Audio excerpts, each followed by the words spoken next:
78 రోజుల జైలు జీవితం, ఆ, 14 సంవత్సరాల పోరాటం, ఆ. నిర్దోషిగా బయటికి రావటం.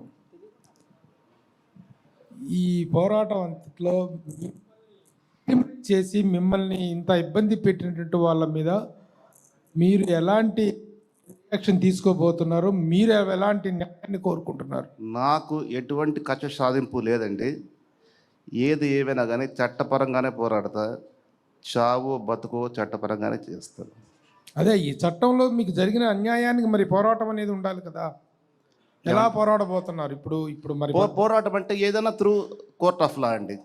కోర్టు ద్వారా మళ్ళీ ప్రొసీడ్ అవుతారా మీరు?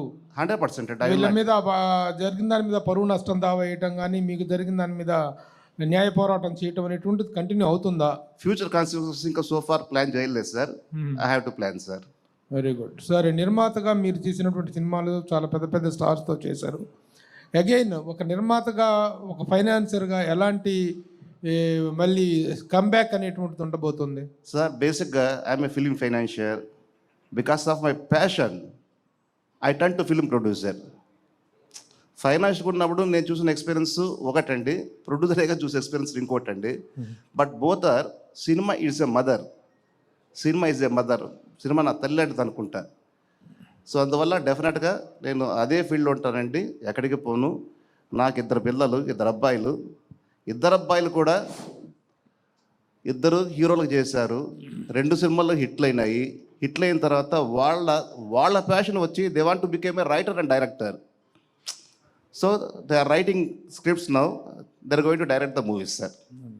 నేను కూడా అలాగే సినిమాలు తీస్తాను, ఫైనాన్స్ చేస్తాను సార్. పెద్ద పెద్ద హీరోలు మీ సినిమాల్లో యాక్ట్ చేశారు, చాలా పెద్ద స్టార్స్ చేశారు. ఈ కష్టకాలంలో, ఈ 14 సంవత్సరాల పోరాటంలో మీ వెనక మేము ఉన్నామని నిలబడిన వాళ్ళు ఉన్నారా? అసలు మీ మీద కేసు వేసిన వాళ్ళు ఇండస్ట్రీకి సంబంధించిన వాళ్ళ, బయట వాళ్ళ? బయట వాళ్ళు వేశారు సార్, సినిమాకి సంబంధం వాళ్ళు కాదు. కానీ సారీ టు సే సార్, ఏ ఒక్క సపోర్ట్ లేదు. కనీసం ఏ ఒక్క phone, Ramesh how are you, బాగున్నావు, ఎలా ఉన్నావా, వాట్ యూజ్ ప్రాబ్లం అని పాపానికి పోలేదు సార్ ఎవరు కూడా. నేను ఒక పర్సన్ అని చెప్పను, ఏ పర్సన్ లేదు సార్. రమేష్ గారు, సార్ రమేష్ గారు, మీ కేసుల గురించి ఆల్రెడీ కోర్టు ఎక్విట్ చేసింది కాబట్టి ఇప్పుడు మాట్లాడడానికి ఏం లేదు. మీ లైఫ్లో ఒక ఫైనాన్షియల్గా స్టార్ట్ అయ్యి చాలా పెద్ద పెద్ద సంస్థలన్నింటికి అప్పుడు సారీ వన్ బ్రేక్ సార్. నేను కాదు సార్, మా father basically, my father is a film financiers. Okay. From 1975.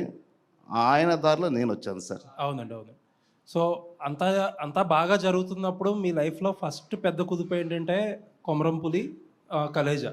కుదుపు అంటే ఎలా? అంటే ఆ సినిమా ఆ 2 సినిమాలు చాలా ఎక్కువ డిలే అవ్వడం, ఎక్కువ కాస్ట్ ఆఫ్ ప్రొడక్షన్ ఎక్కువ అవడం, ఆ తర్వాత ఆ సినిమా రిజల్ట్ కూడా నెగిటివ్గా రావడం, 2 సినిమాలు కూడా. అసలు ఆ సినిమాలు అంత డిలే అవ్వడానికి కారణం ఏంటి? ఎంత నష్టపోయారు? ఆ 2 సినిమాల మీద ఎంత నష్టపోయారు? ఆ తర్వాత ఆ హీరోల నుంచి వచ్చిన సపోర్ట్ ఏంటి? అంటే లాస్ అయితే జనరల్గా హీరోల సపోర్ట్ ఉంటుంది కదా, అటువంటిది ఏదైనా సపోర్ట్ దొరికిందా మీకు? సార్, ఏదైనా ఒక సినిమా ప్రొడక్షన్ అనేది ఈ రోజుల్లో, అంటే ఒక రాజమౌళి సినిమా, శంకర్ సినిమా 3 ఏళ్ళు 4 ఏళ్ళు అలా పడుతుంటుంది. మొన్న రీసెంట్గా పుష్పట్టు, అది 3 ఏళ్ళు చేశారు. కానీ ఆ రోజు నేను చేసిన రోజుల్లో 3 ఏళ్ళ సినిమా అనేది లేదు సార్. ఆ రోజుకి కొమరంపులి కానీ, కలేజా కానీ, పోకిరి కానీ, ఇంకోటి కానీ, ఏదైనా కానీ 6 months, 9 months ఆర్ 1 year ఇదే సార్. కానీ దురదృష్టం, బ్యాడ్ లక్ ఏమంటే, ఇట్స్ మై ఫేట్, 3 సంవత్సరాలు పట్టింది సార్.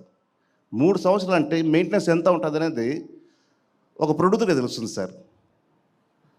ఎవ్రీథింగ్ రన్ చేయాలి కదా సార్. ఆఫీస్ రన్ చేయాలి, శాలరీస్ రన్ చేయాలి, ఇంట్రెస్ట్ రన్ చేయాలి, అన్నీ పెరిగిపోతాయి కదా. సో ఇంకో క్వశ్చన్ మీరు ఏమన్నారంటే, నాకు 2 సినిమాల్లో కూడా 100 కోట్ల నష్టం వచ్చింది సార్. ఇంకో క్వశ్చన్ అడిగా, నేను మర్చిపోయాను సార్, గుర్తురాదు. హీరోలు సపోర్ట్ చేశారు? ఎటువంటి సపోర్ట్ లేదు. కనీసం అయ్యో పాప అని చెప్పిన పాపానికి కూడా పోలేదు సార్. సార్ ఎందుకు అంత డిలే అయ్యింది? బ్యాడ్ లక్ అన్నారో, అసలు ఏ కారణం? బ్యాడ్ లక్ అంటే సార్, కొమరంపులి తీస్తున్నప్పుడు పవన్ కళ్యాణ్ గారు ప్రజారాజ్యం పార్టీ పెట్టుకున్నారండి ఆయన. ఓకే. సో దానివల్ల ఎంతో కొంత కొద్దిగా డిలే అయ్యింది. అది వన్ ఆఫ్ ది రీజన్ చెప్పొచ్చు. So many reasons. అలాగే కలేజ్లో కూడా సో మెనీ రీజన్స్ అండి.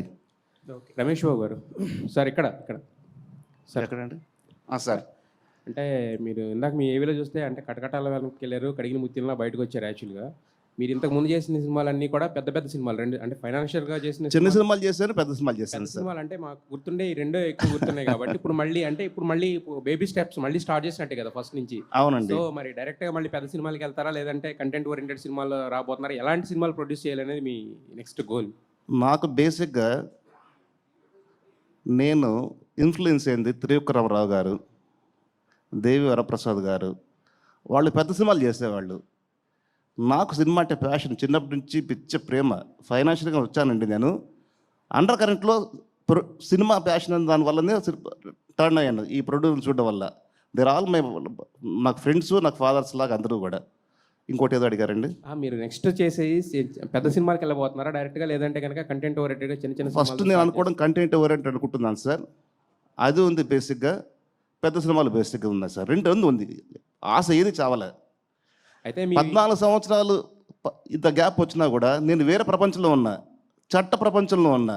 అయినా కూడా ప్రతిరోజు నిత్యం సినిమా గురించి ఆలోచించేవాడిని. ప్రతిరోజు నిత్యం సురేష్ గుర్తొచ్చేవాడు.